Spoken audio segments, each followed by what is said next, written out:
Hello and welcome to the Deep State Consciousness Podcast. I'm Richard Cox, and I've just recorded a fantastic conversation with Simon Small. It's a conversation that you'll never hear because someone forgot to hit the record button. So it's amateur's day here. But Simon, through his years of contemplative practice, through his involvement in the church as an Anglican priest, and his recent years of withdrawal and centering himself in contemplation, has decided to forgive me for that, and he's agreed to do a re-record of it. So hopefully we'll be even better the second time round. Simon, good morning. Good morning. Nice to see you again. Yes, thank you. It's very interesting. There's a little thing appeared on my screen saying recording. It wasn't there before. Yes, that's good. That's the guest's responsibility, you see, Simon, to tell me whether that thing is there or not. Yeah. So, well, you can't have too much of a good thing. No, and hopefully we'll be even better the second time round. So, yes. Okay, so I'll start the same as I started the last time and recount how I met you, Simon. It was just coming up on an hour ago now. No, it was coming up on 10 years ago now. And we were both attending a workshop run by the philosopher Tim Freke, who's resident in Glastonbury, where you are. And I'd known Tim a few years before. I'd been into his mythical work around the mythicism and spirituality of Jesus and early Christianity. And life had run on for a few years. And then a colleague of mine had invited me to an Alpha course. And that's a kind of induction course for quite an evangelical form of Christianity. I'd somewhat reluctantly, to be polite, gone along and then found I quite enjoyed it. I found I really enjoyed the dialogue, the contrast between my more Eastern spiritual views and theirs. And also I found the level of conversation much higher than I would have expected. Things that I thought would have been problems that would have sunk their ships really didn't. So I wanted to talk to someone about this. And I thought, Tim Freke, he's a good man on this.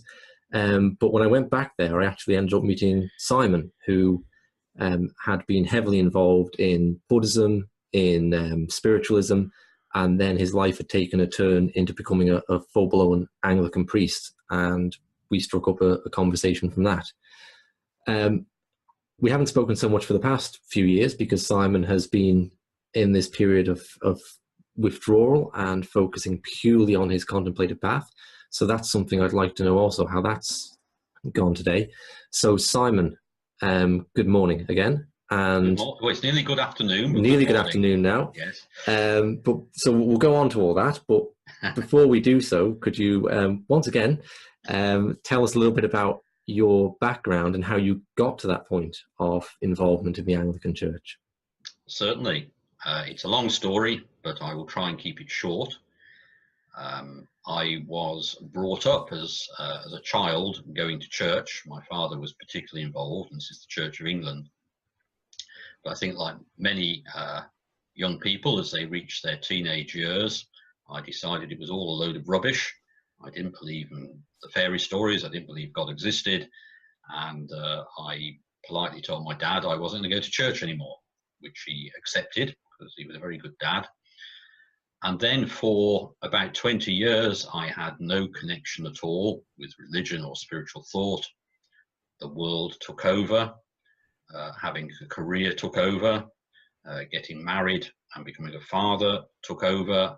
And for 20 years, my whole life was totally focused on the mundane world with all its demands. What I found when I got into my early 30s, and I think this is something that happens with quite a lot of people, that this stopped being enough. And very gradually, it was like a hole started to grow inside me that the world couldn't fill. And I began to become more and more empty and more disturbed, and found it increasingly difficult to, particularly to go into work every day, into a very stressful environment, which was really eating me away, until I got to the point one night, it was a Saturday night, where I ended up sitting in a room with the light turned off because I just couldn't really face the world anymore. My wife came in and turned the light on. and then said, "What are you doing?" Which is the last thing you want anybody to ask when you're sitting in a room with the light turned off, because you can't face the world. And I told her, first time I'd really told her, and her response was amazing. She went off and got a book and said, "I think you need to read this." And it was a book about spirituality, about spiritual questions. And as soon as I started reading the book, I knew that this is what was missing. It was talking about that hole that was inside me. And it triggered a whole search. And it's a very complicated story, but I ended up exploring virtually everything there is to explore in terms of different spiritualities and different religions. I went particularly deeply into spiritualism for a while, which had a big impact on me, blew my mind open. I then went deeply into something called A Course in Miracles, which many of your listeners will know about. I went very deeply into Theravada Buddhism. My outer life changed enormously. I gave up doing a proper job and went off and did all kinds of strange things. But eventually, to my total shock and horror, I found myself reconnecting with the Church of England and becoming ordained as a priest. But I came into the Church of England heavily influenced by the inner path, particularly my experience in Buddhism. And so I came into the church really connecting with its mystical and its contemplative tradition, rather than its very outer tradition of ritual and good works and theology. I was more touching the church's great mystics. And you felt, because it doesn't sound like you're making life easy for yourself, coming from a New Age Buddhist background and going into the C of E, you felt that was a deep pull rather than a rationalization that, oh, that'll be a good thing to do. Yes. As the next step. I've always had a sense that there was some kind of presence or intelligence or impulse guiding me through all of this. And my wife has the same sense. And so all I've ever tried to do is follow where that has led. If I'd ever thought about any of this, I wouldn't have done most of the things I've ever done. But I'm very glad I have followed this light, as it were, where it leads. And it led me into the church, and I was totally shocked and surprised. Never thought that would happen at all. And now it's led me out of the church to another way of life. But it's always been following that. Okay, so a couple of things I'm really interested to explore on this podcast are the nature of religious experience. What's going on there when we have these experiences? Are they more tied to one tradition than another? And all these questions, are they different in different traditions? And the other thing is the nature of communication and how this contemplative practice perhaps enables us to communicate and connect with people on a deeper level. And I think the path that you chose for yourself, or was chosen for you, really opens up both of those things, because I'm sure that you, coming into the church from that perspective, met a lot of people who would have disagreed with your positions, who would have questioned what on earth you were doing there, whether you really were a Christian or not. And you had to navigate a course through that. How did you find the contemplative path? How did you find those kind of conversations that arose? And did the contemplative path assist you in having the difficult conversations? Not as many as you would think. Whilst I was always open about what I was, I don't think I was ever assertive about it. I was open but willing to talk. I had very few difficult conversations. Generally, what I found is that there were quite a lot of people who were quietly interested, perhaps had explored other things themselves, or actually exploring them at that time, perhaps very quietly without telling anybody. And so I had quite a lot of interesting conversations, also interesting conversations with people outside the church. Because as a priest, you do many funerals, weddings, baptisms, you walk down the street wearing a dog collar. So you speak to an awful lot of people who are not necessarily part of the congregation. And in all of these conversations, I found the key was for me to focus on listening from a silent mind. And in listening from a silent mind, it helped other people to speak. It seemed to draw something out of them. And I found that also coming from a silent mind, which of course is the product of all the years of meditation I'd done, often I would say things that would arise from that silence. And it very often seemed to be the right thing to say, or the right question to pose. And so all these conversations took place, and I had very few difficult conversations. And one thing I would say as well is that I discovered that because I focused first of all on listening to the other, eventually, if they would often genuinely want to know where I was coming from and would be prepared to listen fully and not argue, but just really wanted to find out where I was coming from, because I kind of honored them by listening first. And I think this is where contemplation and communication really do start to come together. Okay, it does surprise me that you didn't have more difficult conversations within the church, because my perception, I suppose, is that there is this strong evangelical wing that's very opposed to all this kind of thing. But maybe we'll return to that in a moment. I just want to pick up on the second theme there of the conversations of people outside the church, okay? Because I think that people involved in Eastern spirituality can feel a bit isolated from this in a culturally Christian country, and it must have made a big difference for you going from running a New Age center where you're dealing with people who are into the New Age, into spirituality already, to suddenly putting a dog collar on and engaging with people on all sorts of different levels of society, people who don't typically think about spirituality but are culturally Christian. And when they do turn to spirituality at a christening or a wedding or a funeral, or some other dramatic event in life, it's a Christian form they turn to. So it must have been a big shift in the access it gave you to people. It was a big shift. It was something I found difficult because I'm naturally introvert. I can remember when I was first involved in the church on a Good Friday, having to process up the road behind a cross with lots of people looking at me very strangely. And that was a shock and something I found quite difficult. But also it did lead to some extraordinary conversations. I can tell you many stories, but perhaps one or two would help. Yeah, please do, yeah. I once did a baptism, and after the baptism I was approached by a gentleman, a middle-aged gentleman, who first of all told me, I don't believe any of this stuff, I don't believe in God, obviously it's all rubbish. I said, oh, fair enough. But then he said, I'd like you to pray with me at the altar rail, which was a bit of a contradiction. But it turned out a few weeks earlier, he'd had a heart attack and had been clinically dead and been brought back. And he just felt a need to say thank you. And so I took him up to the altar rail and I said a prayer with him.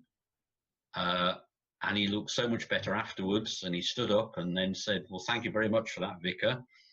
But of course, I don't believe any of this stuff at all, and walked off with his wife. And I had many experiences like that, where it's almost like on the surface there's one thing, but underneath there's something much deeper going on. There is an innate spirituality there. Another instance I had is where I actually just went to put some petrol in a car. I was wearing my dog collar.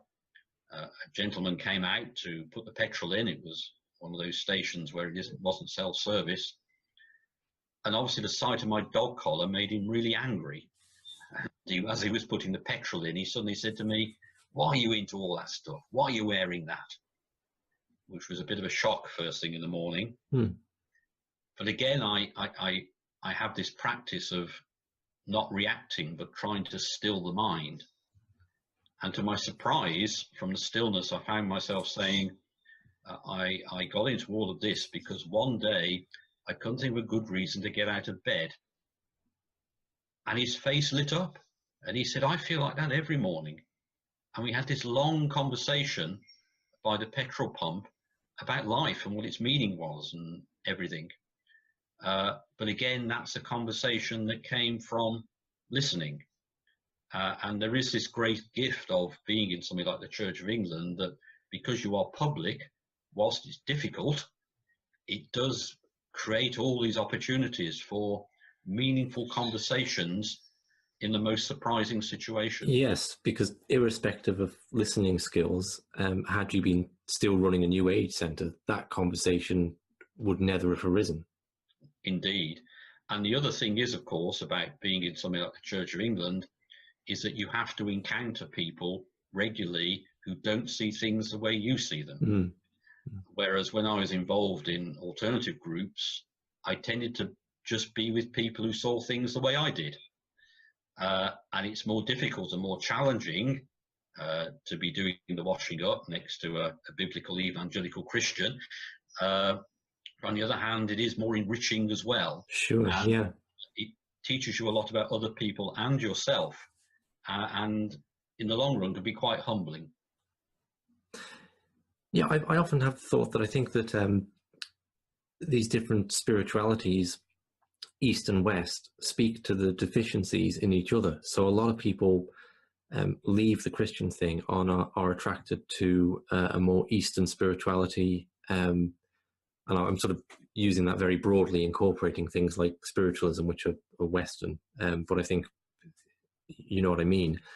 Yes. They go in that direction because they find Christianity doesn't speak to that yearning for mystical experience, for contemplation, for answering life's big questions, and for engaging with the world with a sense of mystery.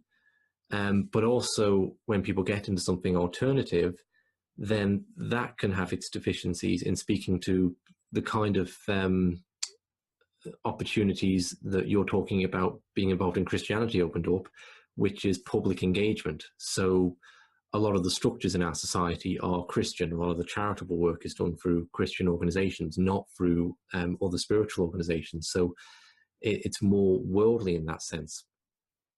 Indeed, yes. Yes, you, of course, what you get in one hand, you lose in another. And it's always a balance.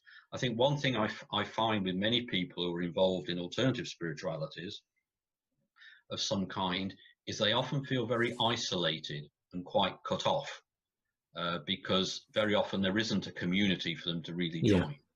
And I was a chaplain at a retreat house for quite a few years, and had lots of conversations with people who were into some kind of alternative spirituality, but were looking for community and couldn't find it. And I have that experience whenever I visit the local church that my friends invite me along to for a christening or something, and there's hundreds of people there. Yes. And I just think, my goodness, I've never been in a room that had this many people for any form of spirituality I've been involved in. Indeed, yes. And then there comes with that, and this is not that we've travelled to London for some big conference. This is in my tiny hometown, yes. And all the potential for collective projects that come with that. Whereas if I even want to meet with half a dozen people of a similar mindset, I have to do that over the internet. Yes, yes, yes. What also happens, though, in these conversations I have is that they'll talk about how they really would like to find community. They feel very cut off. But then they'll say, I tried to go to my local church, but I just felt completely out of place.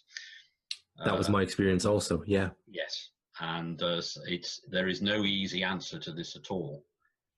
Often to be pursuing some kind of alternative path can be quite a lonely path.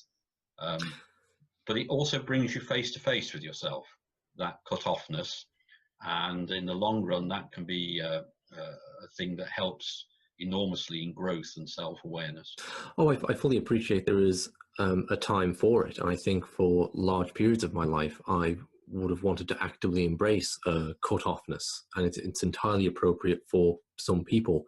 But cut-offness can also be isolation if it's not welcomed and if there is that absence of community. Yes.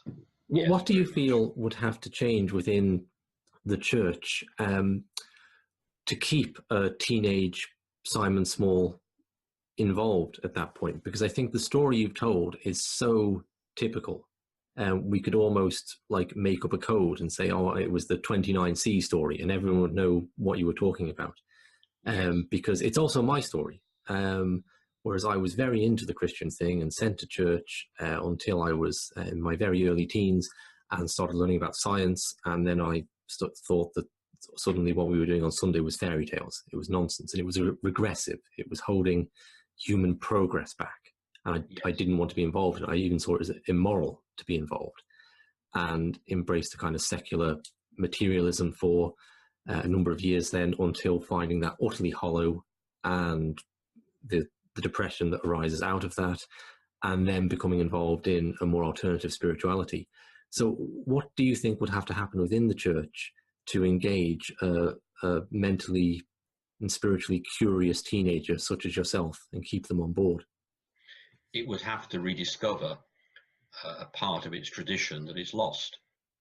From the very earliest centuries of the church, probably up until the Middle Ages, there was a stream of spirituality that was directed at the inner path rather than the outer path, which we now would probably call the contemplative tradition, which was very much based around what we would now perhaps call meditation, what we would now call mindfulness, this journey into oneself, and finding what at the heart of everything, what they would have called God.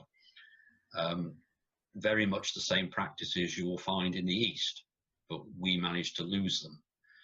But also alongside that was a form of thinking or theology, which is often called the apophatic path or the via negativa, whereby there was an acknowledgement that existence itself was so extraordinarily mysterious that one almost had to constantly remind oneself one virtually knew nothing. And this is the apophatic way, the via negativa, which was a plunging into mystery, the mystery of God, rather than making all these hard and fast definitive statements about God and what was true and what wasn't true and the kind of thing we're used to now. It was an embracing of the great mystery, and we kind of lost that as well. And it's that contemplative and apophatic tradition that we lost, that had it still been readily available would have kept Simon Small and maybe Richard Cox still involved with the church.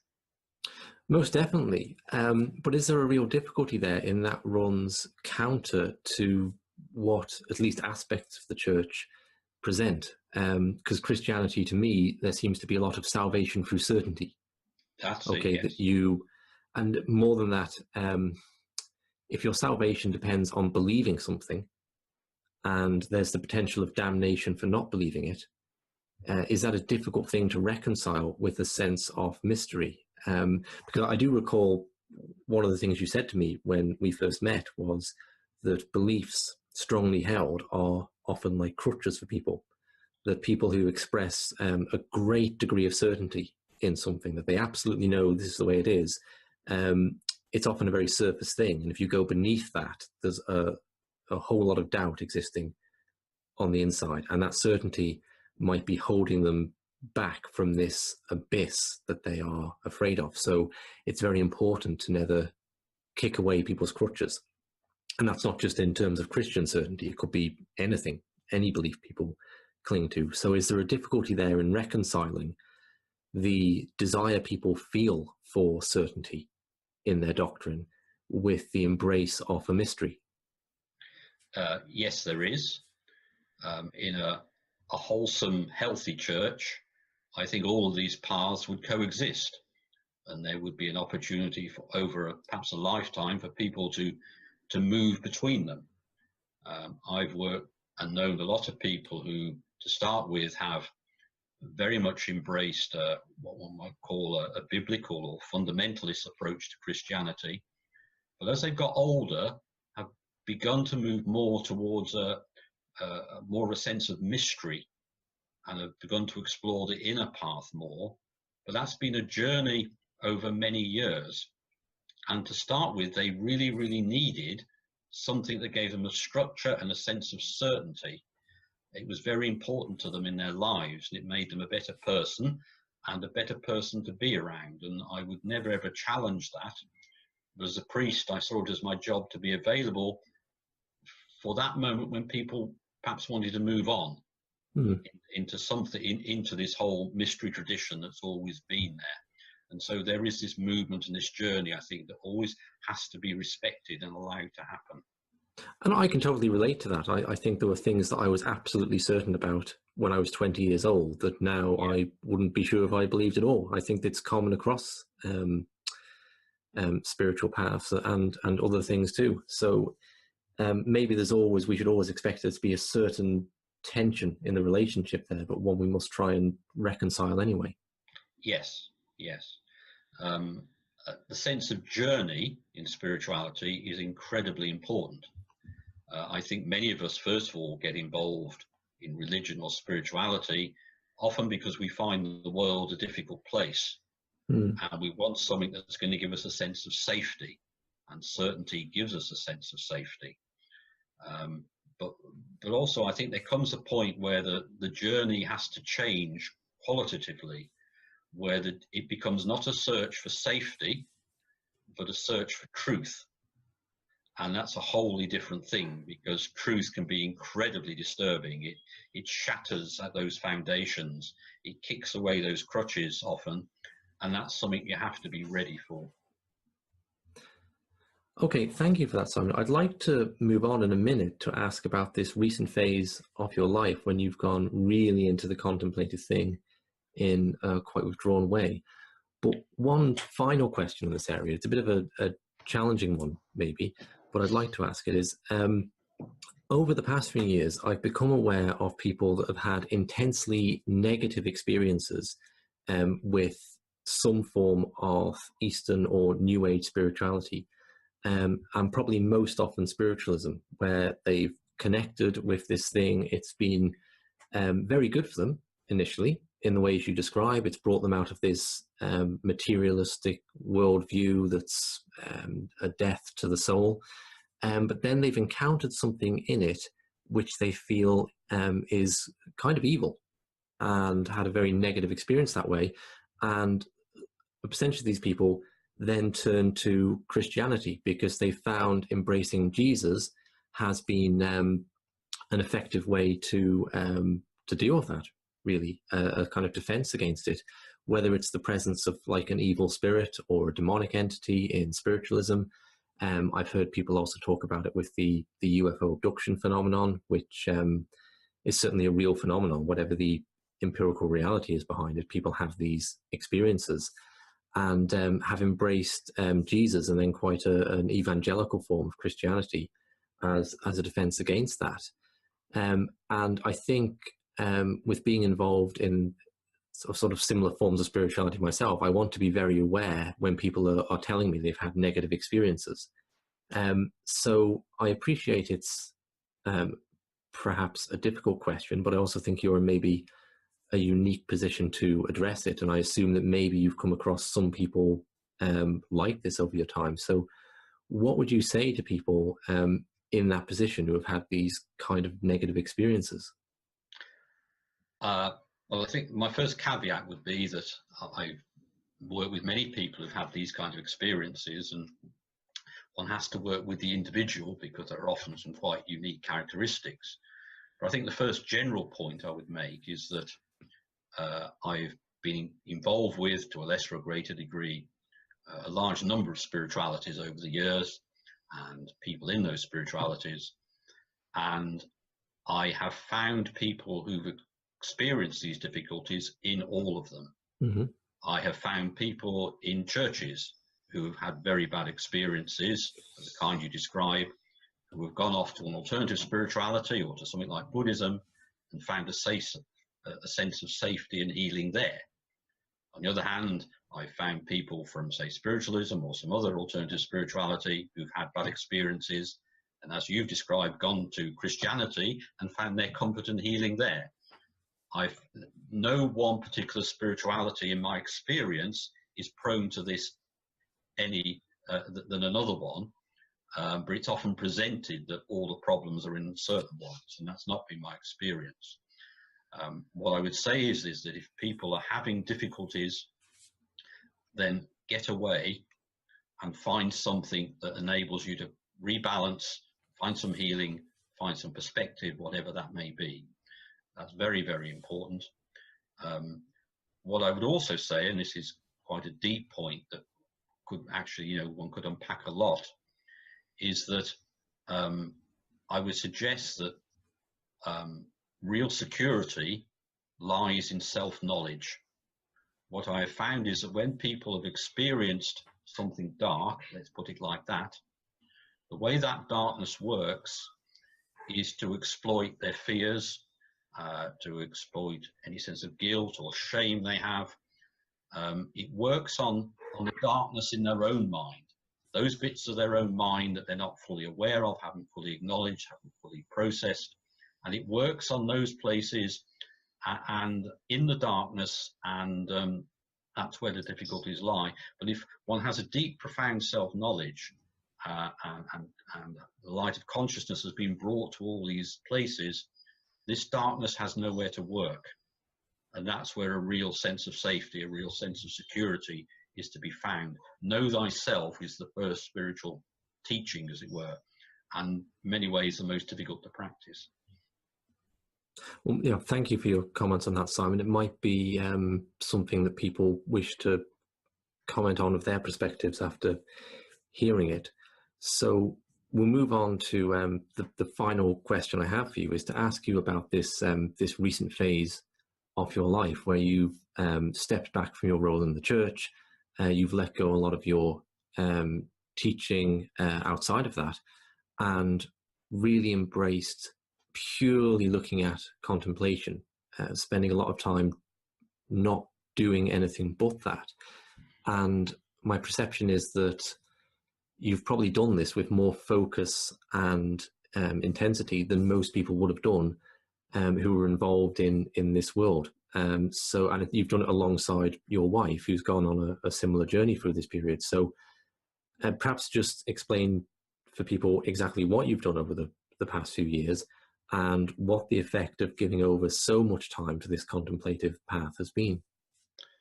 Okay.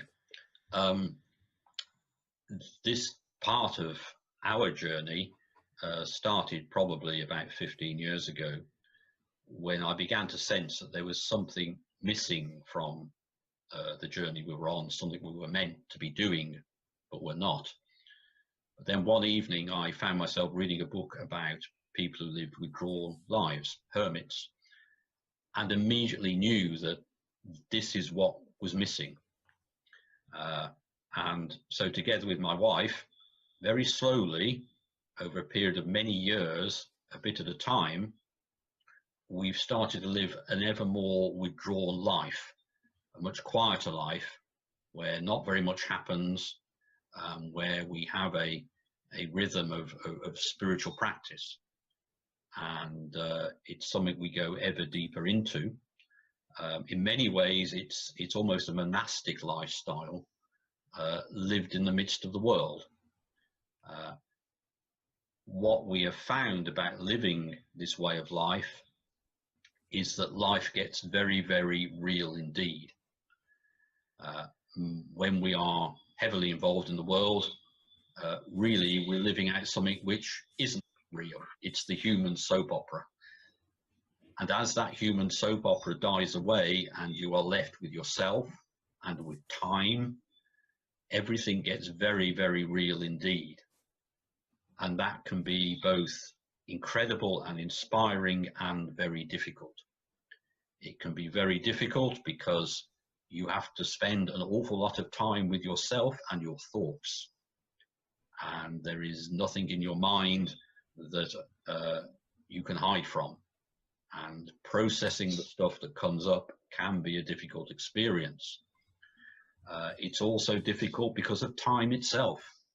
To have all that empty time and to resist the temptation of pouring activity and stimulation into it because you want to stay as real as you can. That can also be very difficult. But there is a sense we both have that no matter how difficult it is at times and has been, it's exactly what we're meant to be doing. And we have a profound intuition, if you like, at the soul level. We've grown enormously because of this experience and are still growing because of it. And that is really how we live, and how I suspect we're going to live for the rest of our lives.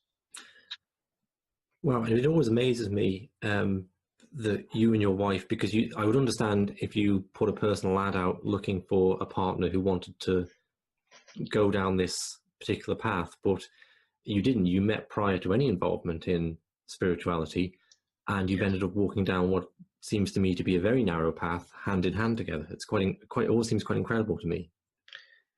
Yes, we've been very, very fortunate indeed. But I would say again that both of us have always had a sense, even before we'd met, that something was guiding us through life. And in our own blundering way, both of us have tried to follow that. And it's led to where we are now. And it was Jane who started off the whole spiritual path for me all those years ago when she handed me that book. This is something we've done together. One thing I would say, which I think is quite important, kind of on the related topic, is that when perhaps we first started living this way of life, gradually moving into it, this more withdrawn way of life, I thought that we were doing something quite very unusual and exceptional. But during this period, I was for some years a chaplain at a retreat house. And I had many, many private conversations with people, particularly people in their 50s and 60s who'd reached that kind of later stage of life, who also felt very drawn to doing this. And some of them were, but some of them were not. And it's something they wanted to talk to me about as chaplain. They were often drawn to this way of life, but weren't sure whether it was right or wrong. Many of them thought there might be something wrong with them. They were becoming antisocial. Others found resistance from family, particularly, strangely, from grown-up children.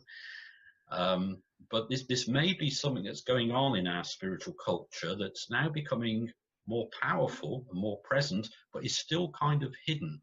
So Jane and I have realised that it's not just us. There are others who are drawn to this. Right, yeah, because my perception was it was you and Jane are the only people I know doing something like this. So that's very interesting.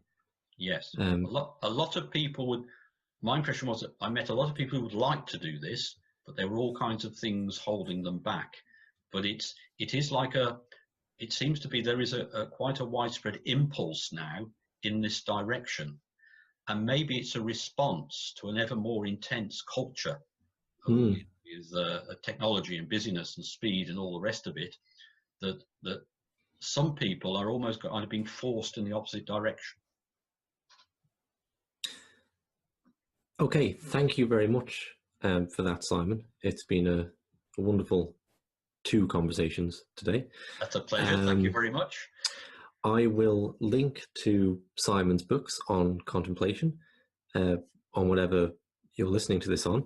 If you feel there are questions that I didn't ask Simon, or you'd like more depth on any of the things we did talk about, please let me know, because I would hope Simon would be agreeable to coming back on.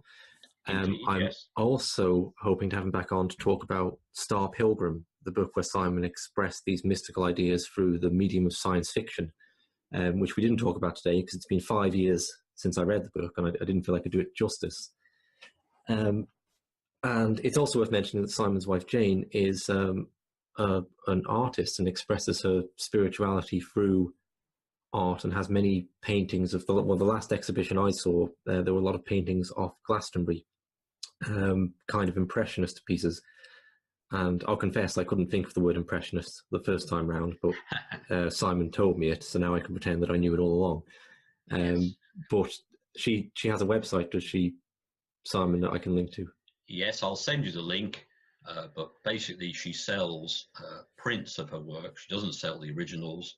She sells prints through a company called Fine Art America, who sell all over the world. And if you just go to Fine Art America and put her name in, her pages will come up. But I will send you a link, Richard, for you to put underneath. Great, yeah, and very worth checking out, especially if you've ever been to Glastonbury, because there's incredible scenes off the way the Abbey House and so on are portrayed. So, okay, thank you very much indeed, Simon, and I very much look forward to speaking again. Yeah, okay then. Thanks, Richard. Thank you. Bye-bye. Bye.